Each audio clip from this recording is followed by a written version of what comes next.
Cabbage. People either think it's the easiest vegetable in the garden, or they've tried to grow it once, watched their seedlings get destroyed by mystery bugs, and never tried again.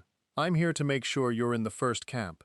Today I'm walking you through the complete process, from starting your seeds indoors, to preparing your soil the right way, to dealing with the one pest that can wipe out an entire bed of seedlings overnight. We're covering everything, step by step, and by the end of this video you'll have everything you need to grow beautiful, healthy cabbage at home, whether you have a raised bed, a backyard garden, or even a large container. This is your Cabbage Masterclass. Let's get into it. Before we get into the how, let me quickly make the case for why you should be growing cabbage. Cabbage is a cool season crop, which means it grows when most other vegetables can't, early spring and fall. It's incredibly productive for its space. It stores well after harvest.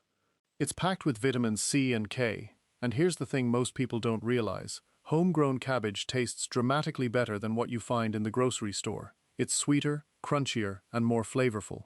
Oh, and it's actually pretty easy to grow once you understand the system, which is exactly what I'm going to give you today. Step 1. Starting your seeds. And this is where a lot of home gardeners get off on the wrong foot, either by starting too early, too late, or in the wrong conditions. Let's talk timing first.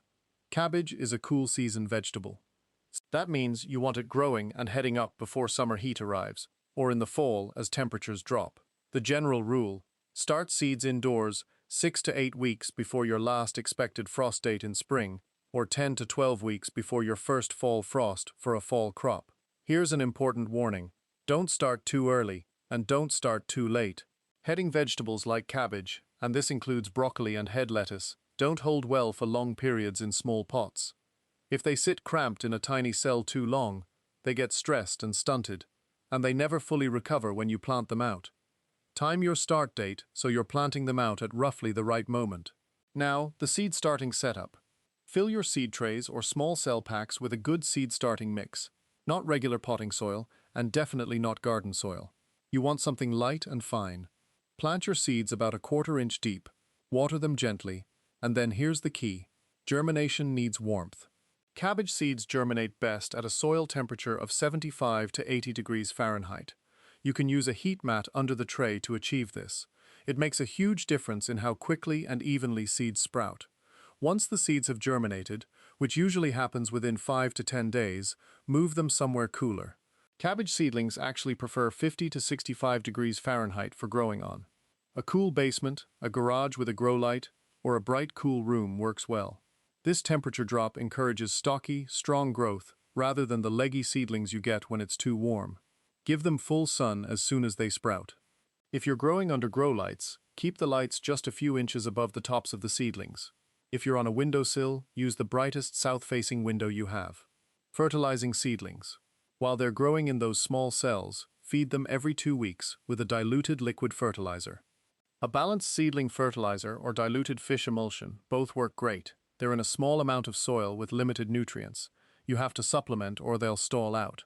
One more thing: if you need multiple harvests throughout the season, which I highly recommend, sow a second batch of seeds a few weeks after your first. Staggered plantings mean staggered harvests, which is exactly what you want so you're not eating cabbage every single day for 2 weeks straight. Okay, I need to talk to you about the enemy. You go out to your garden one morning, you see your seedlings are gone. Not wilted, not chewed, gone. Cut off right at the soil line, like someone took scissors to them. That was a cutworm. Cutworms are the larvae of certain moth species. They're about an inch long, off-white or grayish, and they curl into a C shape when you disturb them. They live in the soil and come out at night to literally cut down seedlings at the base, hence the name. They're particularly destructive on young transplants. Quick ID tip: cutworms are sometimes confused with Japanese beetle grubs. Here's the difference. Cutworms are the larvae of moths, and they're generally larger than beetle grubs. That distinction actually matters for how you treat them. The solution: BTK. BTK stands for Bacillus thuringiensis var. Kerstaki. It's a naturally occurring soil bacterium, and it's your best friend when growing brassicas. When cutworms and other moth larvae eat plant material sprayed with BTK, it kills them. And here's the beauty of it: it kills only the larvae of moths and butterflies, nothing else. It's completely safe for humans, pets, birds, bees, and earthworms. It rinses off your produce easily. Spray your brassica plants, cabbage, broccoli, kale, with BTK every week or so throughout the growing season. In many areas, multiple moth and butterfly species lay their eggs on brassica plants, so consistent application prevents a full infestation. One honest note, the cutworms have to eat some of the treated plant to ingest the BTK, so you may still lose a seedling or two before it kicks in. That's normal. Don't panic. Have a few backup seedlings started, or accept a small number of losses. The remaining plants will be protected. You can find BTK at most garden centers under brand names like Dipel or Thuricide. It's affordable, widely available, and genuinely effective. If there's one section of this video you need to pay full attention to, this is it. Because this, the soil, is where most home gardeners either unlock incredible growth or keep wondering why their plants look mediocre. Cabbage is what's called a heavy feeder. It needs rich, nutrient-dense, well-draining soil to thrive. And the good news? Building that soil is straightforward. Step 1. Check and adjust your pH. Cabbage prefers a soil pH of 6.5 to 7.3, slightly acidic to slightly alkaline. That's a wider range than many vegetables, which makes cabbage somewhat forgiving. Get a simple pH test kit from your local garden center, or send a soil sample to your agricultural extension service. If you need to raise pH, add lime. If you need to lower it, add sulfur. Follow the recommendations from the test. Step 2. Loosen your soil. Before adding anything, loosen the top 6 to 8 inches of your garden bed with a fork or spade. Don't compact it by walking on it. Work from the edges or use a plank to distribute your weight. Step 3. Add compost. Work 2 to 3 inches of compost into the top 6 inches of loosened soil.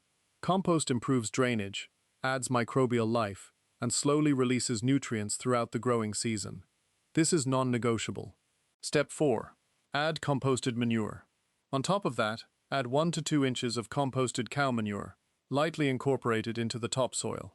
This is an extra nitrogen and nutrient boost that brassicas absolutely love. Here's a goal that might sound extreme at first. Aim for your soil to be 20 to 30% organic matter. Some gardeners will tell you that's overkill. But here's what happens when you push that hard on organic matter. Your plants grow more vigorously. They're naturally more resistant to disease and insect pressure. Your soil retains moisture better, and the nutritional content of your harvest actually improves.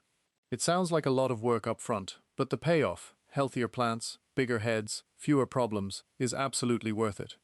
Step 5. Mulch after planting. Once your transplants are in the ground, add a 2 to 3 inch layer of mulch over the soil surface. Autumn leaves, straw, or wood chips all work. Mulch does 4 critical things at once: moderates soil temperature, reduces weed competition, conserves moisture, and breaks down slowly to add even more organic matter. For cabbage, which likes cooler root zones, that temperature moderation alone is a significant benefit. Your seedlings are looking good indoors, your soil is prepped, now it's time to move them outside. But you can't just yank them out of a 65-degree room and stick them in the cold ground. You need to harden them off first. Hardening off means gradually introducing your seedlings to outdoor conditions over 7 to 10 days. Start by setting them outside in a sheltered, shaded spot for a couple of hours on day 1. Each day, increase the time outside and gradually introduce more sun and wind. By the end of the week, they should be able to handle full sun and outdoor temperatures without wilting. When can you plant out? Cabbage is cold hardy. It can handle light frosts and actually prefers growing in cool weather. You can transplant cabbage seedlings several weeks before your last spring frost. In fact, a light frost can actually improve the sweetness of the heads. Just make sure seedlings are properly hardened off before they face those cold nights. Spacing. Plant cabbage about 18 inches apart in rows 24 to 36 inches apart. They need room. Cabbage heads up and spreads outward, so crowding them means smaller, less healthy heads. Planting depth. Plant slightly deeper than the transplant's root ball. Burying the stem up to the first set of true leaves helps anchor the plant and encourages additional root growth along the buried stem. Cabbage needs consistent moisture, especially once heads start forming. Inconsistent watering can cause tip burn, cracking, or split heads. The cabbage essentially grows faster than its outer leaves can keep up with. Target 1 to 1.5 inches of water per week, either from rainfall or irrigation. Drip irrigation or soaker hoses are ideal.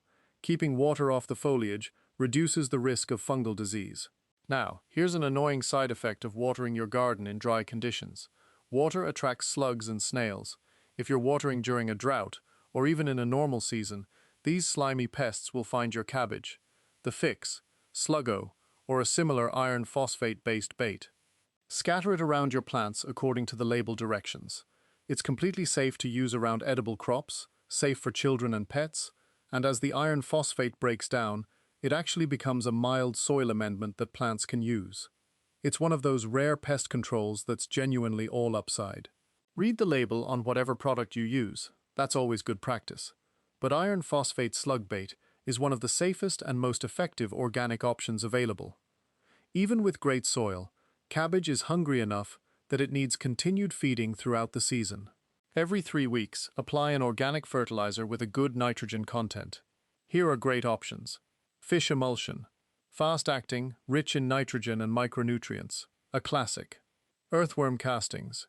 Gentle, incredible for soil biology. Can be used generously without burning plants. Blood meal. High nitrogen. Great for a quick growth boost. Seaweed kelp extracts. Micronutrients and plant hormones that support overall vigor. Here's why I push organic fertilizers for cabbage specifically. Organic products don't just deliver nitrogen, phosphorus, and potassium.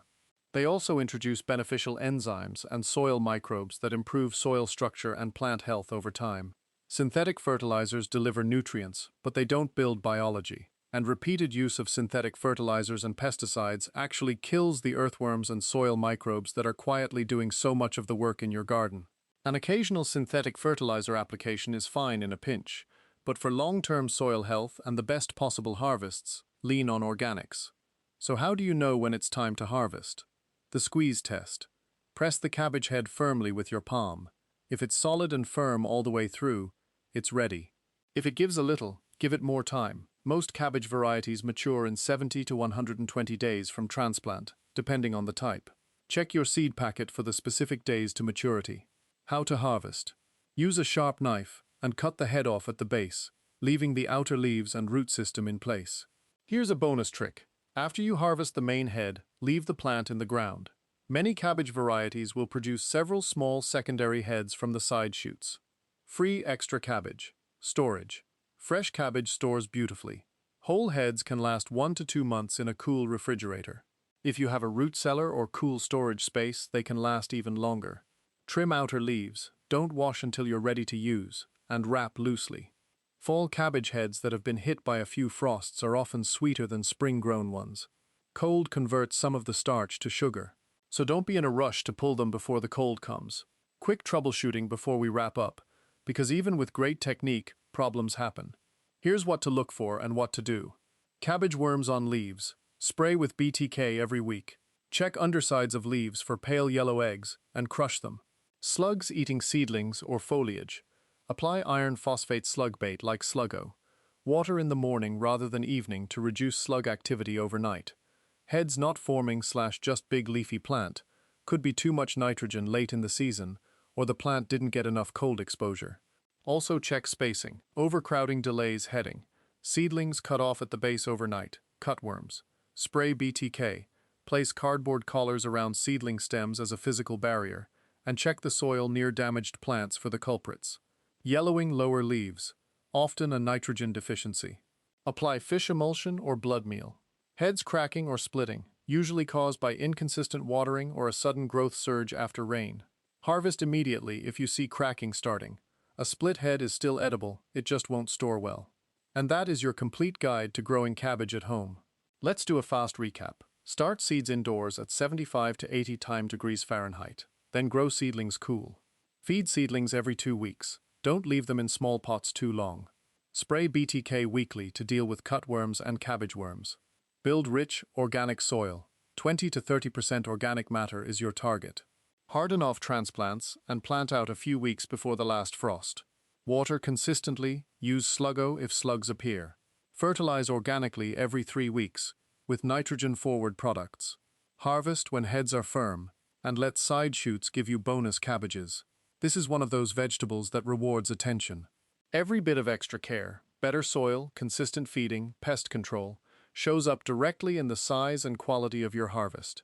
Drop a comment below. Are you growing cabbage this season? And if you've dealt with cutworms before, I want to hear about it. Hit like if this was helpful, and subscribe for more in-depth practical growing guides. Happy growing!